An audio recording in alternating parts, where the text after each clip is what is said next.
Los youtubers se van.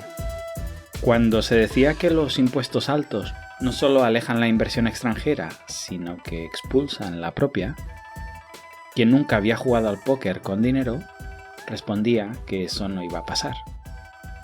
La única solución en este camino de servidumbre que transitamos, que se le ocurre a nuestros políticos, es más regulación.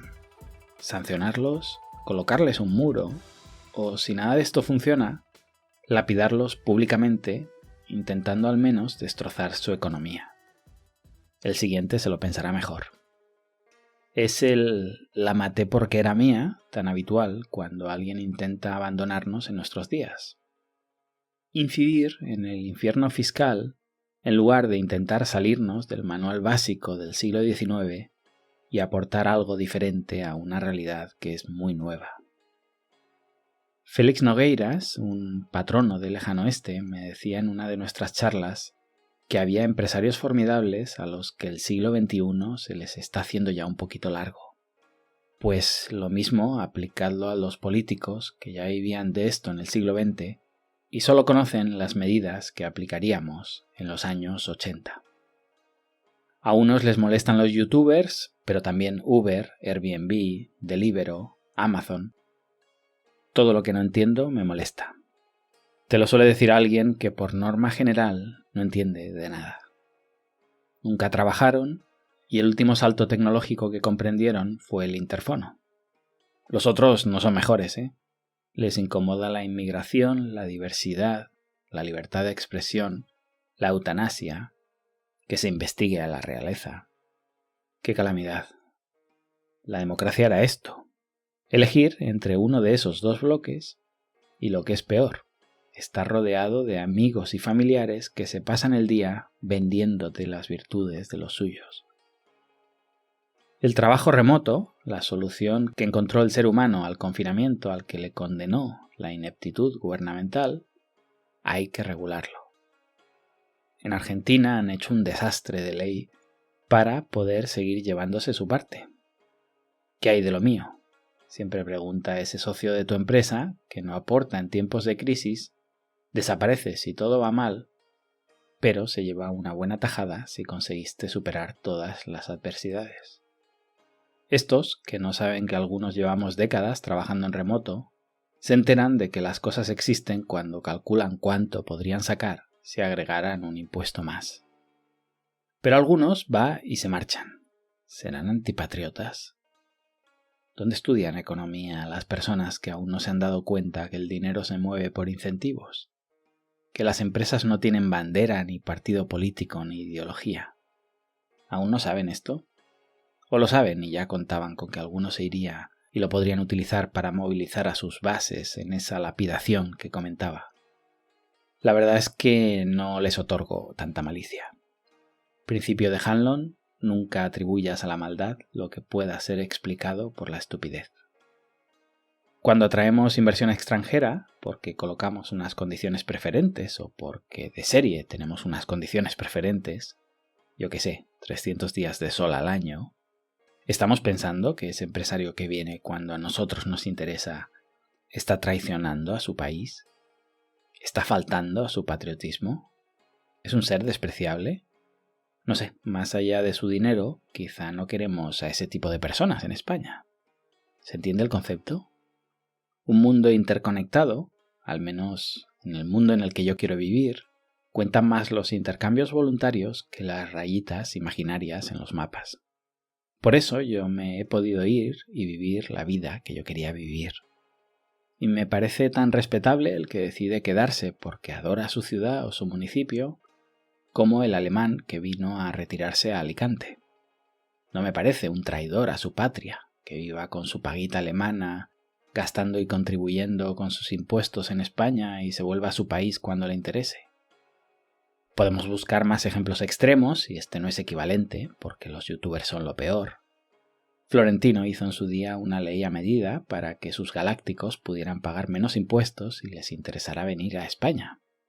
La ley Beckham la llamaban, por si alguien tiene alguna duda. Aquellos no eran traidores a su patria.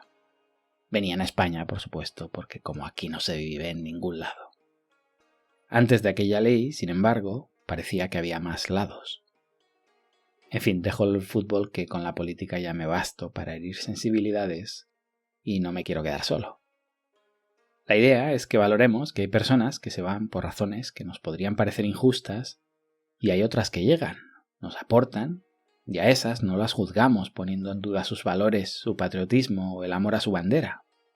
Como siempre, egoísta es todo aquel que piensa más en sí mismo que en mí. Y cuando me refiero a los que llegan, por supuesto, me refiero a inversores, jubilados ricos y toda esa gente que me interesa, porque extraen fondos de su país para depositarlos en el mío. Los inmigrantes de la patera que se pudran. Estamos hablando de recursos económicos y cómo puedo beneficiarme al máximo. La humanidad está algunos pisos más atrás en mi pirámide de necesidades éticas. Quizá cuando pongamos el muro para que los youtubers no puedan irse a Andorra, lo hacemos bidireccional, para ser coherentes y no dejar que entre nadie tampoco. En eso en Berlín, al menos, tenían más criterio que nosotros. O Pol Pot, que llenó de minas antipersona todos los pasos fronterizos de Camboya para que nadie escapara y de paso para que nadie entrara, que la influencia extranjera era mala. Bueno, ¿qué tiene que ver el título de este episodio? ¿Por qué Hainan sí y Canarias no? Con los youtubers que se van a Andorra. Ahora intento ligarlo todo. Cuando China abandonó el comunismo, no lo hizo de un día para otro. Hubiera sido un caos y, honestamente, sabían que el capitalismo funcionaba. Deng Xiaoping se había estudiado muy bien las diferencias entre la Europa occidental y oriental, pero aún así tenían sus dudas. ¿Y si no somos nosotros la casta política el problema? ¿Y esto con capitalismo tampoco funciona? Hicieron algo muy inteligente, crearon reductos. Lo que se ha venido a llamar en la literatura occidental islotes de libertad, donde, hablando en plata, volvíamos a la revolución industrial.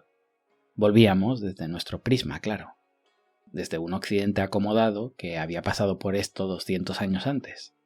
Ellos lo vivían por primera vez. Y como decían en la Alemania del Este después de la caída del muro, lo que les contaron del comunismo era mentira, pero lo que les habían explicado del capitalismo era verdad. Ahí no había derechos laborales, ni regulaciones, ni restricciones. Y bueno, los resultados fueron tan incontestables que se amplió progresivamente a todo el país. La explotación más salvaje que podríamos imaginar sacaba de la pobreza todos los días a millones de personas. Claro, había que saber cómo estaban para entender por qué ese escenario tan terrible era infinitamente mejor al anterior. Hay personas que todavía deben pensar que la masajista que se deja el físico durante un montón de horas seguidas cobra un cheque del Estado. No. Esto es la explotación del hombre por el hombre, parafraseando a Marx, en su máxima expresión.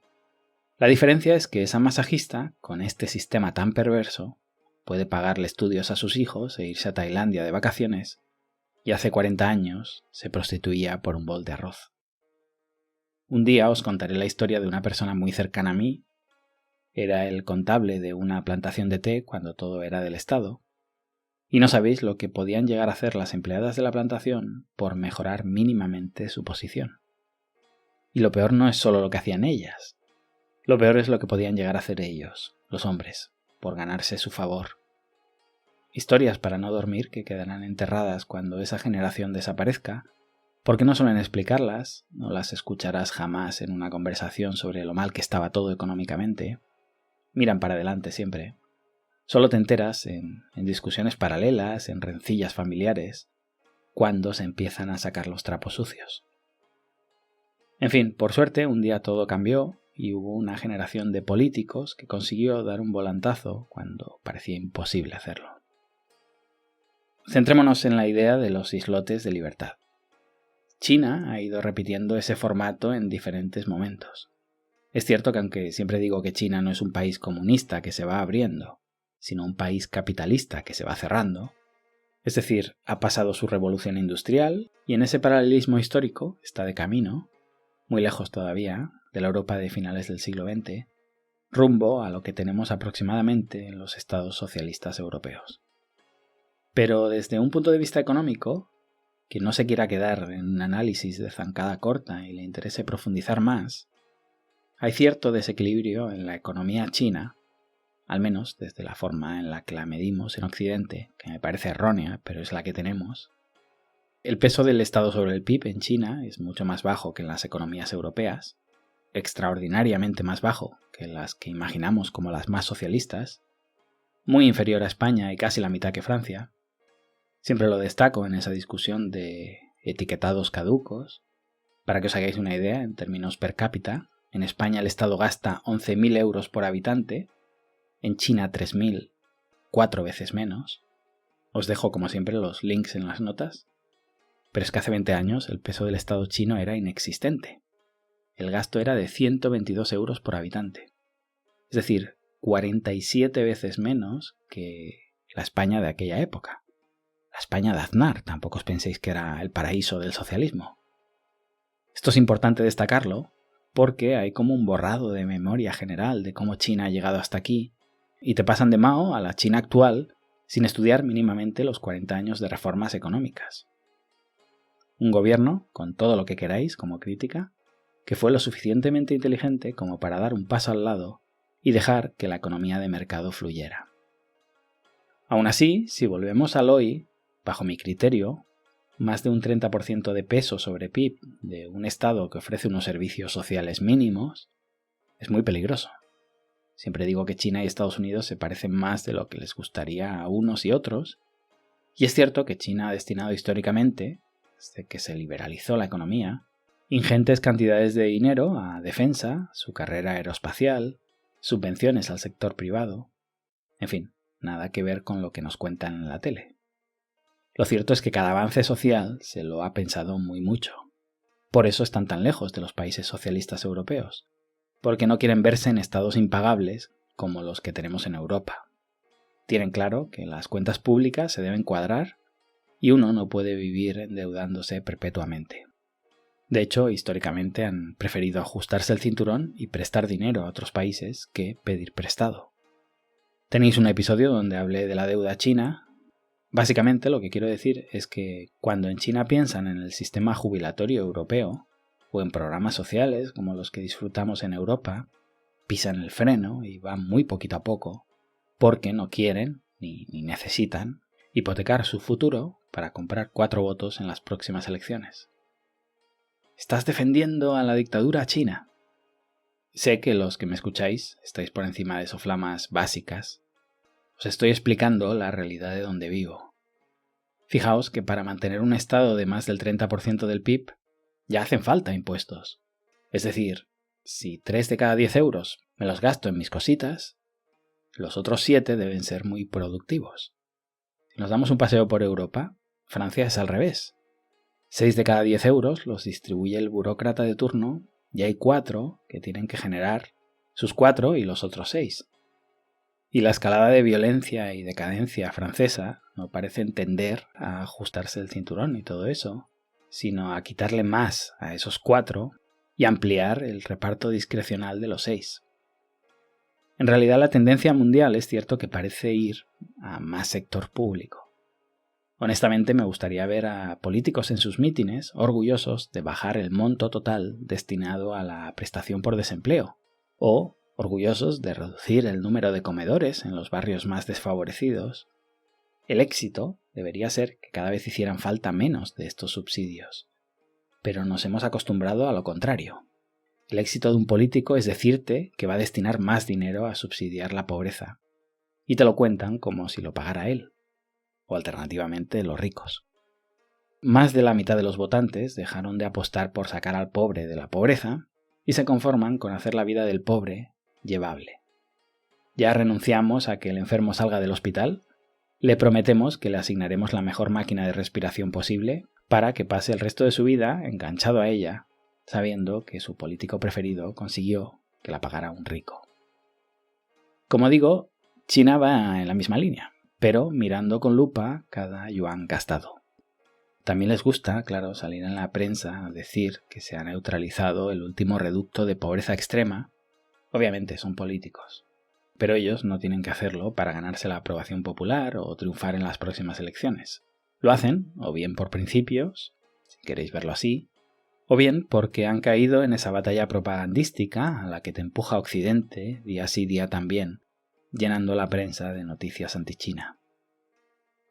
Bien, recapitulando, si me habéis seguido en este viaje, os estoy narrando cómo China salió de la miseria, reduciendo su estado social a niveles anoréxicos, liberalizando aquellos islotes que crecían a tasas inéditas en la historia de la humanidad, y poco a poco lo fue extendiendo a todo el país, lo que supuso un boom económico que le permitió a su estado crecer y fortalecerse, empezando eso sí por el gasto militar, porque también en defensa de China hay que decir que tiene muy presente desde hace 200 años todas las humillaciones que han sufrido por parte de las potencias extranjeras, y en cuanto vieron la luz al final del túnel y se veían a largo plazo como el nuevo hegemón mundial, o invertían en defensa y se convertían en una potencia militar, o alguno de esos premios Nobel de la paz que disciplinan el mundo desde su tocador repleto de botones rojo pasión, podría tener la tentación de aplastar a los chinos por el bien de la humanidad o en pos de la democracia o cualquier cosa de estas. Os decía que China ha repetido este formato en diferentes momentos. Se han dado cuenta que una vez alcanzado cierto plató, si queremos crecer, lo único que hay que hacer es crear condiciones favorables. ¿Qué significa esto? Privilegios, que ya sabéis viene del latín privus legalis, una ley privada. Como los chinos sí tienen muy claro que la economía es un juego de incentivos, así salieron de la miseria, cada vez que quieren potenciar algo, mueven ligeramente la aguja y en un gigante como es China, solo que el 0, mueva sus recursos a este islote, lo hacemos funcionar. En los últimos años lo hemos visto con una irrupción exagerada de zonas francas por todo el país, o también con los hubs de innovación. He participado en algunos de ellos atrayendo talento extranjero y en el momento en el que creas estos islotes sin impuestos y con subvenciones públicas en medio de ciudades emergentes, ya os lo podéis imaginar, explosiones de innovación por toda la geografía y startups deseando desembarcar y desarrollar su talento. De nuevo, y volviendo al tema con el que abría, con los youtubers el árbol no nos deja ver el bosque. Nos preocupa un tipo que se marcha y al que no podremos chuparle la sangre, y no le dedicamos ni un segundo de nuestro tiempo a todos aquellos científicos, emprendedores, todas aquellas startups que se largan para poder desarrollar su actividad en un entorno decente. Porque, así os lo digo y siento si hiero alguna sensibilidad, el entorno al que obligamos a desarrollarse a las startups en España es indecente. Y alguno me dirá, yo he desarrollado mi empresa aquí y no he tenido que irme. Enhorabuena, eres mi ídolo. Cuando yo me fui, cuando no era tan fácil aterrizar en China, antes de la crisis, cuando España jugaba la Champions y la gente me decía que no se iría a un lugar como China ni aunque le pagaran todo el oro del mundo, yo solía responder, valientes no somos los que nos hemos ido, valientes sois los que os quedáis. Luego empezó la crisis y China se llenó de extranjeros, pero la lección no la aprendimos.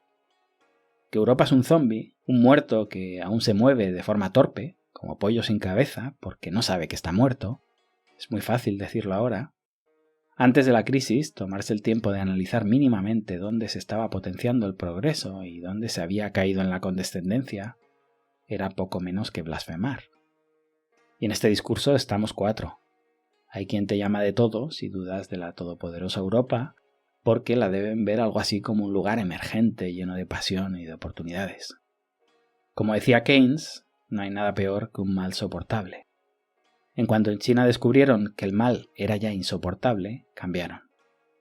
Pero si algo sobra en Europa son analgésicos. A nivel país todavía podemos endeudarnos muchísimo más. Hay aún donde expropiar, nacionalizar empresas, vender patrimonio. Después tenemos a Europa. El Banco Central Europeo ya nos ha rescatado 2 veces y quizá lo hará alguna más si insultamos mucho a los europeos del norte.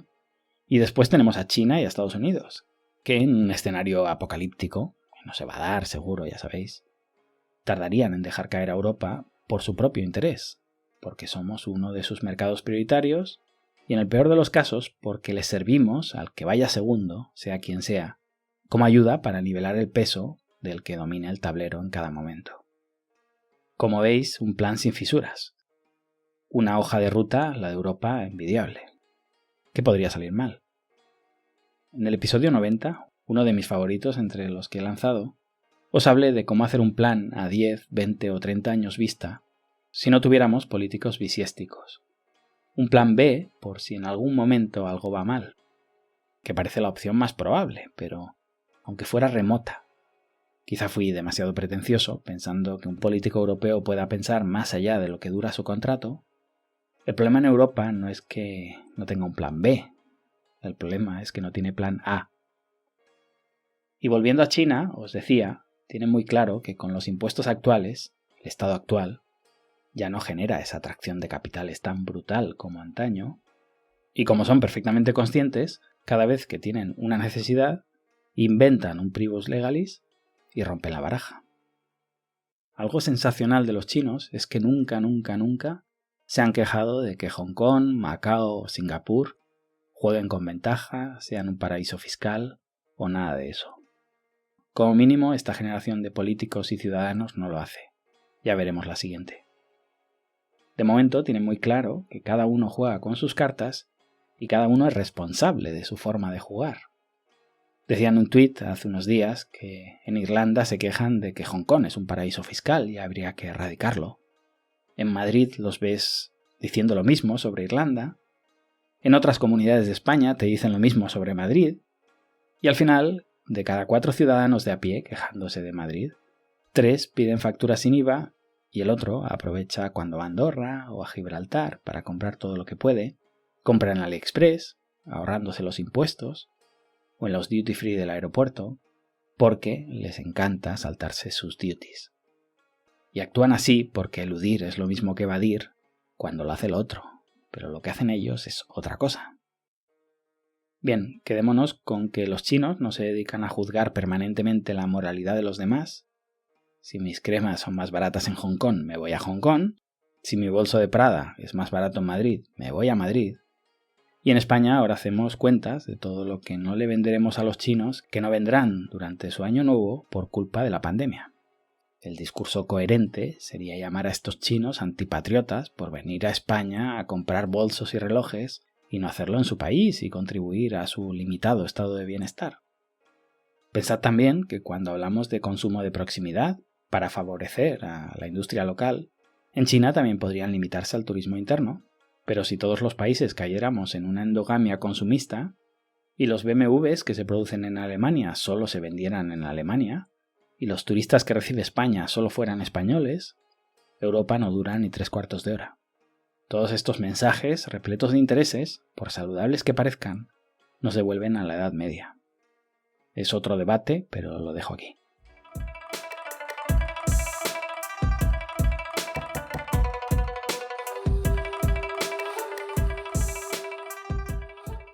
Durante todo este episodio os voy explicando, con diferentes conceptos, cómo China ha ido entendiendo la economía en estos últimos 40 años. Y de qué manera ha ido creando estos islotes de libertad y en el proceso de ir restringiendo esa libertad, lo que hace cuando tiene un apuro es volver a abrir el grifo y generar un nuevo islote donde se permite competir con paraísos fiscales y con lo que se ponga por delante. Con 1000 defectos, que todos los tenemos, me encanta cuando el pragmatismo se impone a la ideología. Dicen que China no ha inventado ningún sistema económico, pero los ha probado todos. ¿Y qué significa que el pragmatismo se impone a la ideología? Que en realidad la ideología de China es el pragmatismo. Y a alguno le parecerá peligroso, pero viendo dónde nos ha llevado la ideología en el siglo XX, a los chinos y también a los europeos, de momento los resultados de la China actual son extraordinarios. ¿Cuál ha sido el último gran islote creado por los chinos con privus legalis para competir con el mundo? Pues precisamente una isla, la isla de Hainan. Si la buscáis en el mapa es inconfundible, porque alrededor de China solo se dibujan 2 grandes islas.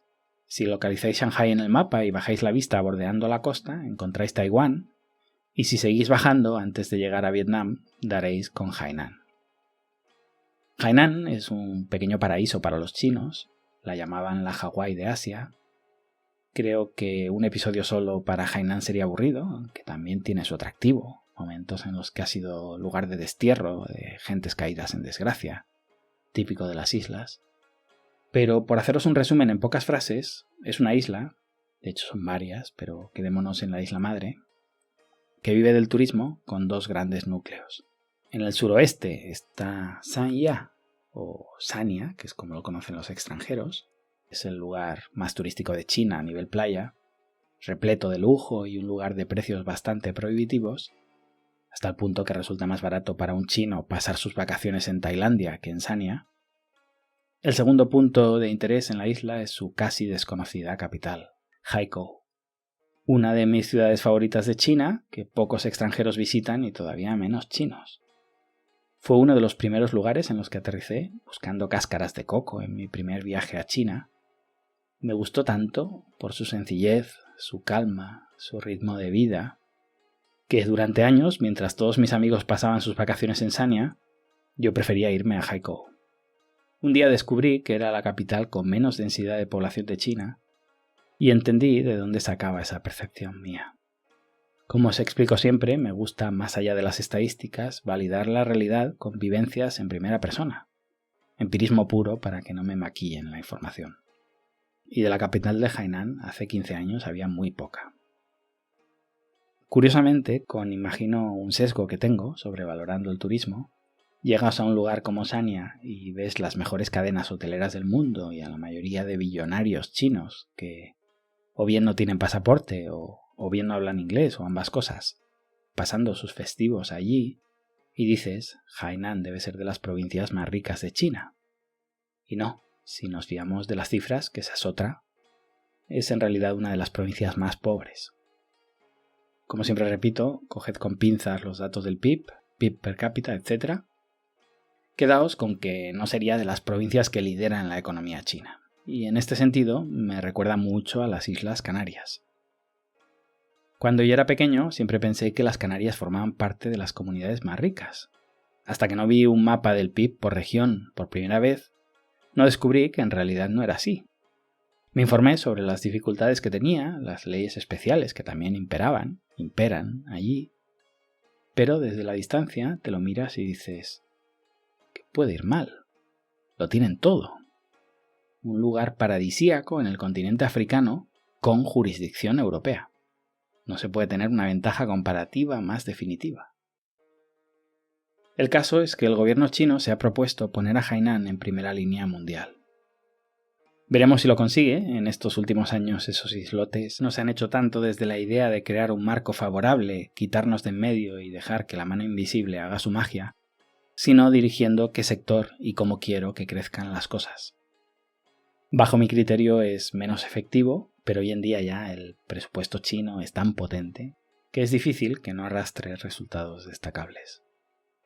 Si seguís las noticias chinas, es imposible no encontrar casi a diario un nuevo proyecto que se abre en la isla, o una nueva ley a medida, o un nuevo hito conseguido.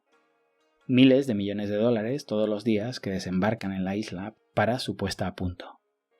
Los titulares te hablan de inversiones en sector turismo, tecnología, pero hay mucho más. Proyectos energéticos, puertos francos, una gran región libre de impuestos. Es sobre el papel, luego ya veremos cómo sale, mirar a los ojos a los paraísos fiscales y entrar a competir mano a mano. Recuerdo cuando se empezó a comentar que podría ser el primer lugar sin restricciones a nivel redes sociales. Fue una revolución entre los expatriados en China. El gobierno ve lo que sucede en Bali, Chiang Mai y otros núcleos de digital nomads en Asia y se propone competir. La regulación a nivel visados y sobre todo la estabilidad y que no te cambien las reglas de juego cada 2x3 será clave. Digo será porque habrá que ver cómo amanece el planeta en la era post-COVID. De nuevo, hay cosas que no se pueden forzar. Phnom Penh, Saigón, Kuala Lumpur, Bangkok o, como os decía, las más renombradas, Bali y Chiang Mai, no fueron destino de esta avalancha de nómadas y deslocalización de startups, resultado de una planificación estatal, sino un proceso espontáneo donde, como en otras facetas del mercado, los agentes van explorando, experimentando, validando y descartando, y al final los más competitivos ganan y los menos aprenden. Veremos los resultados de Hainan a largo plazo. En mi experiencia trabajando con el gobierno chino, el defecto que más me he encontrado es que a veces se intenta legislar soñando con el inversor extranjero, pero pensando en el inversor local. ¿Qué significa esto? Que cometen el mismo error que nosotros cuando hablamos de China. Ellos quieren que venga el inversor extranjero, pero hacen la ley a medida del inversor local, porque es lo único que conocen o los datos que tienen de referencia. Y en ese gap está la clave. Hainan solo necesita 2 o 3 medidas muy simples, sin coste económico, para volverse una potencia mundial. De momento se ha empezado con inversiones faraónicas y un desembarco a lo grande, como todo lo que hacen los chinos, que como sucedió en las capitales continentales, hará saltar a esta isla 1 o 2 siglos en menos de una década. Veremos cómo evoluciona todo. Respondiendo a la pregunta ¿por qué Hainan sí y las Islas Canarias no? Pues porque en China hay un grupo de políticos capaces que tienen muy claro que la economía no funciona por ideología, sino por incentivos, y saben colocar esos incentivos, y en España preferimos vivir de rescates europeos, que es deuda, recordemos, es deuda que pagarán nuestros nietos, y entonces tenemos que hacer caso a Europa, y la coartada es que Europa no nos deja. No es cierto, Europa sí nos deja. Europa deja a Chipre, deja a Irlanda. En la propia España nos estamos todos los días quejando del País Vasco o de Madrid por crear paraísos fiscales dentro de España. Portugal misma, con un gobierno socialista, ha sido capaz de tragarse la ideología y fomentar la atracción de capitales. Para que entendamos que a veces las etiquetas no dicen mucho. Yo apuesto por Canarias porque tiene todo para triunfar. Podría ser la región más competitiva de Europa, con 4 ajustes fiscales en una tarde de gin tonics en el Congreso de los Diputados. Por desgracia, como digo, lo tiene todo, incluido un montón de políticos incompetentes tanto a nivel local como estatal. Obviamente, casi todo lo que os cuento sería aplicable a Ceuta, Melilla, a Extremadura, pero creo que en la zona continental es más difícil llevarlo a cabo, aunque Madrid es la prueba de que con muy poquito, y haciendo trampas, claro, porque el efecto capitalidad te permite jugar dopado, pero en cualquier caso, con muy poquito se puede mover la aguja y volcar inversiones. El enclave de Canarias y sus peculiaridades la hacen ideal, pero por supuesto esto sería aplicable de la misma manera a Soria, Linares o la línea de la Concepción, y con voluntad política dejar de promover esa miseria transfronteriza que incomprensiblemente se ha fomentado desde hace siglos por los adoradores de las rayitas en los mapas. Yo sé que nadie va a escuchar esta propuesta, yo soy un 4 de copas que no pinta nada, pero si fuera inviable en el ámbito regional, por el café para todos y todas esas cosas que hipotecan el desarrollo de España, se podría hacer a nivel provincial, a nivel local, crear esos clústeres como ha hecho China de innovación. Canarias es un polo de atracción de digital nomads, como lo es Barcelona, a pesar de sus impuestos y de su hiperregulación. Yo en los foros en los que me muevo no sabéis la cantidad de personas que hay en el mundo buscando puertos de llegada donde descargar todo lo que llevan encima. Capital económico, que si queréis que os diga la verdad es el menos importante. Recursos, conocimiento, capital humano, ahí está la clave.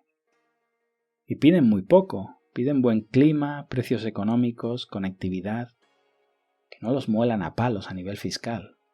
Y antes que Canarias salen siempre los nombres de Chipre, incluso prefieren renunciar al clima y hablan de Estonia, Hungría, Irlanda, Georgia, un territorio fenomenal para los que renuncian a Europa. Si acaban en Barcelona, que es una de las peores ciudades del mundo a nivel fiscal, imaginad lo que podríamos hacer si cogiéramos una región donde no encontremos oposición de otros sectores de la economía local. Esto en Barcelona es imposible, va en contra del ADN municipal, regional y nacional. Pero Canarias, con un poquito de voluntad política, sería tremendamente sencillo hacerlo, aunque sea porque los consideramos prácticamente un territorio de ultramar.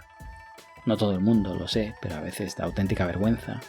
Nos olvidamos de ellos en muchos comentarios, resúmenes, datos, mapas.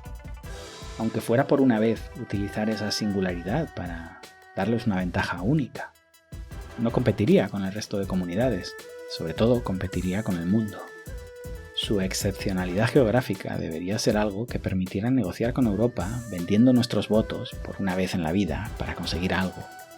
Creo que esto podría ir más allá de la ideología de los partidos y aunarse para convertir esas islas, o al menos una parte de ellas, en una potencia económica a nivel europeo, como se hizo con Irlanda, por ejemplo, pasó de ser uno de los países más pobres de Europa a uno de los más ricos del mundo.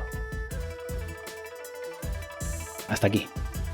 Os dejo con una frase, creo que la saqué de las Analectas de Confucio. El buen líder sabe lo que es verdad. El mal líder sabe lo que se vende mejor. Gracias y hasta pronto.